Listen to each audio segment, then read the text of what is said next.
Hi guys, எல்லாருக்கும் வணக்கம் guys. இந்த வீடியோவில் நம்ம என்ன பார்க்க போகிறோன்னா, இனிமேல் தான் எங்கள் ஆட்டத்தை பார்க்க போகிறீங்கடா. ரொம்பவே எங்களுக்கு அசிங்கமாக இருந்துச்சு பெங்களூர் அணி ஆப்போசிட்டாக தோத்தது. அவ்வளோ ரனில் நாங்கள் விட்டது எங்களுக்கு ரொம்ப ரொம்ப மனசு கஷ்டமாக இருக்குது. கண்டிப்பாக அடுத்த போட்டியில் எங்களோட ஆட்டத்தை பார்ப்பீங்க. கண்டிப்பாக அடுத்த போட்டி நாங்கள் வென்றே தருவோம் அப்படின்னு சொல்லிட்டு சிஎஸ்கே அணி முன்னாள் வீரர்னு சொல்லாங்க. இப்போ பேட்டிங் கோச்சாக இருக்கும் மைக் லாசி பார்த்தீங்கன்னா பெங்களூர் அணி எதிரான தோல்வி குறித்து ரொம்பவே மனமுடைந்து பேசியிருக்காரு. அது மட்டும் இல்லாமல் அடுத்த போட்டி கண்டிப்பாக வெல்லும்னு சொல்லிட்டு பத்திரிகையாளர் சந்திப்பில் அடித்து பேசியிருக்காரு. அவர் என்ன பேசினார், ஏது பேசினார் சொல்லிட்டு வீடியோவில் டீட்டெயில்டாக பார்க்கலாம். அதுக்கு முன்னே நீங்கள் நம்ம சேனலுக்கு புதுசாக வந்திருந்தீங்கன்னா ஒரே ஒரு சப்ஸ்கிரைப் மட்டும் பண்ணிவிட்டாங்க. வீடியோக்குள்ளே போகலாம். ஆமாங்க, மைக் லாசி அவர் என்ன சொன்னாருன்னு கேட்டிங்கன்னா, பெங்களூர் அணி எதிரான தோல்வி எங்களால் ஏற்றுக்கவே முடியல. கண்டிப்பாக நாங்கள் ஜெயிக்க வேண்டிய ரன்னு தான். ஈஸியாக நாங்கள் தோற்றுட்டோம். எங்களுக்கு ரொம்ப ரொம்ப கஷ்டமாக இருக்குது அந்த மேட்ச் தோற்றதுலேருந்து. அது மட்டும் இல்லாமல் பெங்களூர் அணி கடைசி நேரத்தில் நல்லா பால் போட்டாங்க. இதெல்லாம் முடிஞ்சு போச்சு. இதுக்கு மேலே எங்கள் ரசிகருக்கு நாங்கள் ஆறுதல் வெற்றியாச்சும் தரணும்னு நினைக்கிறோம். அதனால் அடுத்தடுத்த போட்டி கண்டிப்பாக நாங்கள் வெற்றி பெறுவோம். இன்னும் எங்களுக்கு இந்த இதில் 3 போட்டி இருக்குது. 3 போட்டி கண்டிப்பாக நாங்கள் அட்லீஸ்ட் அதில் 2 வெற்றி பெறணும்னு நினைக்கிறோம்.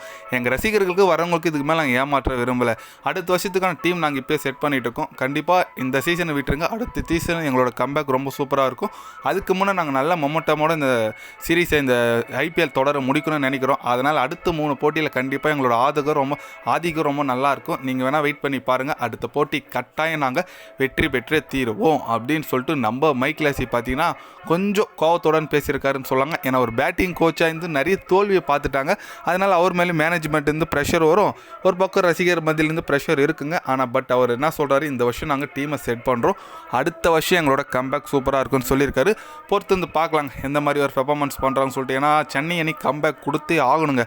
ஏன்னா இந்த மாதிரி நிறைய பேர் இப்போது நம்ம கப் அடிக்கும் போதெல்லாம் கவனிட்டாங்க. இப்போ கப் அடிக்காத போல தோத்துட்ருக்குனால நிறைய பேர் விமர்சிக்கிறாங்க. அது கொஞ்சம் ஓவராக தான் இருக்குது. பொறுத்து வந்து பார்க்கலாங்க நம்ம சென்னை அணி எந்த மாதிரி ஒரு கம்பேக் கொடுக்குறாங்க. அடுத்த வருஷம் ஒரு நல்ல நல்ல பிளேயர் எடுக்கணுங்க.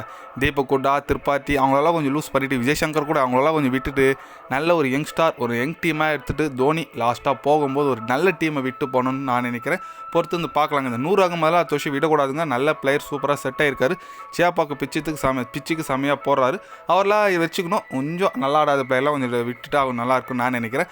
பொறுத்து வந்து பார்க்கலாங்க நம்ம சென்னை அணி அடுத்து எந்த மாதிரி ஒரு பெர்ஃபார்மன்ஸ் கொடுக்குறாங்க. அடுத்து வர போட்டியில் நம்ம பேட்டிங் கோச் மைக் லாசி சொன்ன மாதிரி அடுத்த போட்டி நல்லா கம்பேக் கொடுத்து வெற்றி பெறாங்களா சொல்லிட்டு நம்ம பொறுத்து வந்து பார்க்கலாங்க. நீங்கள் சொல்லுங்கள், சென்னை அணி அடுத்து இன்னும் ஒரு 3 மேட்ச் இருக்குது. எப்படி விளையாடுவாங்க, ஜெயிப்பாங்களா ஜெயிக்க மாட்டாங்களா, அடுத்த வருஷத்துக்கான டீமில் யார் யாரெல்லாம் இருக்கணும், யார் யாரெல்லாம் வேணாம், உங்களோட கருத்துக்கள் மறக்காமல் கமெண்டில் கொஞ்சம் சொல்லிட்டு போங்க.